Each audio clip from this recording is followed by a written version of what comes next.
Sims is a native of Beaumont, Texas, has had over 40 years of tenure in the game of tennis as a player, coach, administrator, mentor, and spokesperson.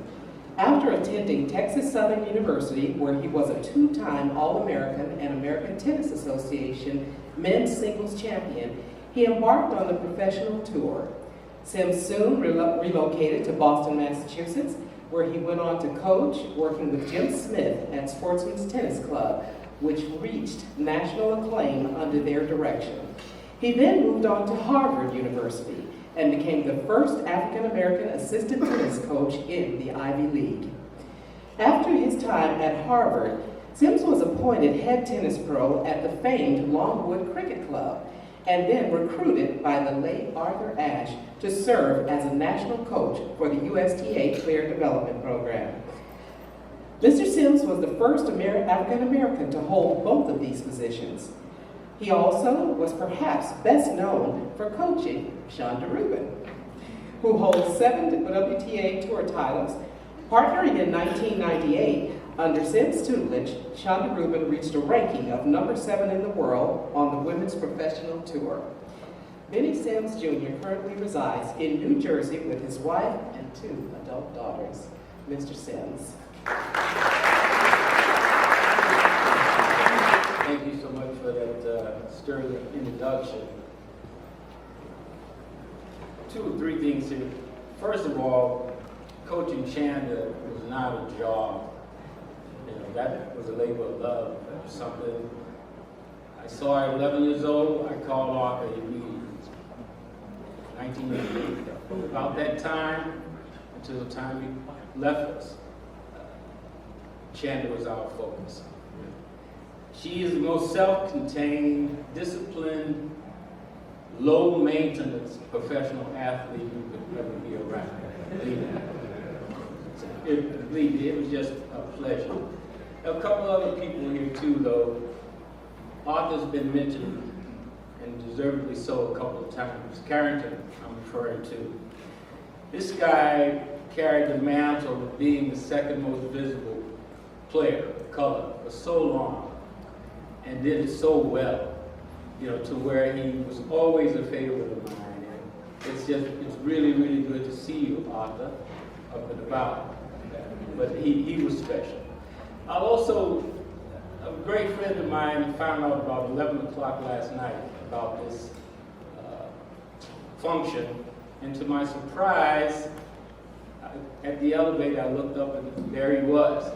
This is Jimmy Jones here, who many of you may not know, played with Joe Namath in the Jets, but also was instrumental in the USA Today newspaper, the development of it, in the off-season from Ghana, and was hired personally by Power Fireman Reebok to come cut the fat away from the company and get it in position to be sold to Adidas, which it was. So, Jimmy, thanks for driving up from Morristown.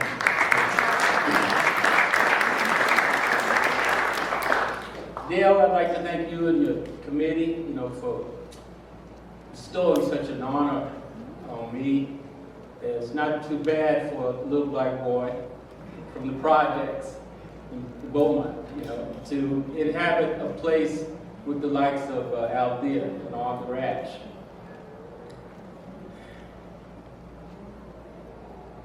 I'd also like to congratulate my fellow inductees for their accomplishments and contributions to the sport. I've been fans of all of you, and it's a much-deserved award. My reason for getting into the game was the same as most teenage boys. A teenage girl who lived across the street from me. Her name was Brenda Richards. And she was one of the best athletes, boy or girl, in the projects. She encouraged me to try this sport, and when we started out, we actually stretched a rope across the street, and we anchored it with 2 garbage cans, and we put towels across the rope. And that's how hit first forehand and backhand. And about a week, and after annoying the neighbors from hitting on the wall in my unit, we decided to go to the 2 courts that were near us, and that was about a 30-minute walk. The problem was that it was next to the neighborhood bar. So when we would go, I'd have to have a broom in one hand and my racket in the other, because I would have to sweep up the glass from the broken bottles the night before. But it didn't matter. By that time, I was really hooked on the sport. And within a couple of months, from June, starting at 15 years old, September, I think I was the number 216 and under junior. In everybody's life, there are critical people who come across your path, you know, that help focus you, but more importantly, take you to the next level. In my case, the first one was probably John Wilkerson, of course, developed Zena and Lori, who took me from a very green freshman to conference champion by coming over, practicing with me at 6:30 in the morning before class. And the result was me beating him in the finals, the conference. The next person, probably one of Art Carrington's favorite guys, was my coach, Herbert Provost, who literally integrated tennis in the South.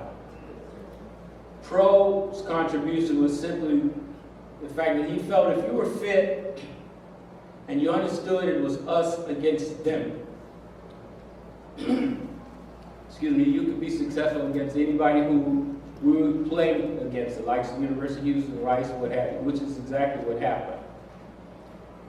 The next person was Stan Franker, who came along a couple of years later and who was later to become one of the 3 black males to ever be Davis Cup captain. The other 2 being Ash and Yannick Noah of a predominantly white country.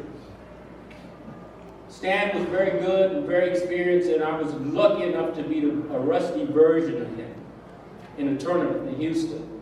And he decided to stay in Houston and not go to the school that he was actually on the way to when he passed through. But by staying, I was able to measure myself somewhat against him, and there's no doubt in my mind, had he not come to school, I would not have won the ATA a year later, for sure. After school, of course, Jim Smith from Sportsman's Tennis Club asked me to come take a look at the juniors, maybe give them some idea of what he felt they needed. And it became apparent to me that I could probably make much more of a contribution to the sport as a teacher or coach than I ever could as a player. So I ended up packed for 1 week, stay in Boston, and I stayed 10 years. But it was probably the best decision I ever made. I'd be remiss to not mention my late uncle, former executive director at ATA, Royal Sims, who sponsored me when I did play those couple of years or so on the tour. But enough about me, really. What I'd like to do is to spend a couple of minutes talking about the importance of an organization such as this. You play an incredibly important role highlighting individuals who otherwise would not be mentioned by the other Hall of Fame. People who out there and Arthur themselves stood on the shoulder of.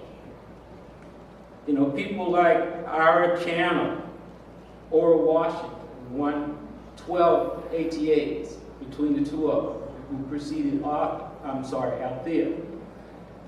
Dr. Reginald Weir, George Stewart, who played at Forest Hills in 1952, when Arthur would have only been 9 years old.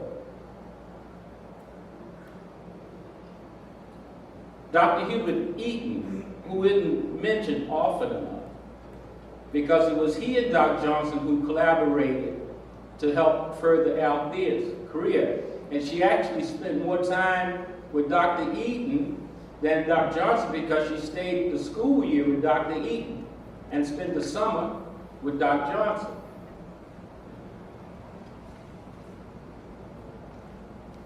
You really need to look no further than how quickly the tennis establishment is to forget the contributions of African Americans. Look no further than Richard Williams and John Wilson.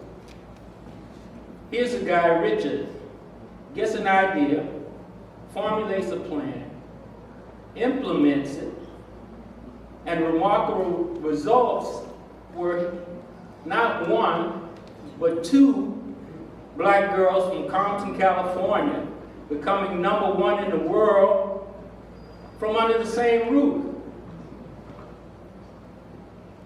Yet you turn the television on and you see someone else milking the fruits of his labor. And Richard's at home in Florida in poor health. Likewise with John Wilkerson. With Zena and Lori, John provided the segue from Arthur to Venus and Serena, because they were the first African Americans since Arthur who could be looked upon going deep into Grand Slams, semis, finals. Yet John is at home now. I've been talking to him a lot the last 3 or 4 weeks, and he's beginning to experience some of the effects of, an ailment usually associated with old age. And mind you, when both of those guys finished their stints with their players, no players would go and ask these guys for their help. All he did is put 2 people in the world #1. Nowhere in the annals of sports, forget tennis, will you see that, anything remotely like that. And I'm a young player, and I forget all this, eccentricities. This is my linguist here. I mean, if I want to be a player, and here's some guy concoct an idea to come on. So, at any rate, what you guys do here is incredibly important. It's incredibly worthy, because without you, there are people who would not be thought of, would not be being mentioned, and without you, there are people who would be overlooked and won't be mentioned. So I just want to thank you again. I appreciate it from the bottom of my heart. I'd like to congratulate again my fellow inductees. And all I can say to you guys is keep up the good work. Thank you very much.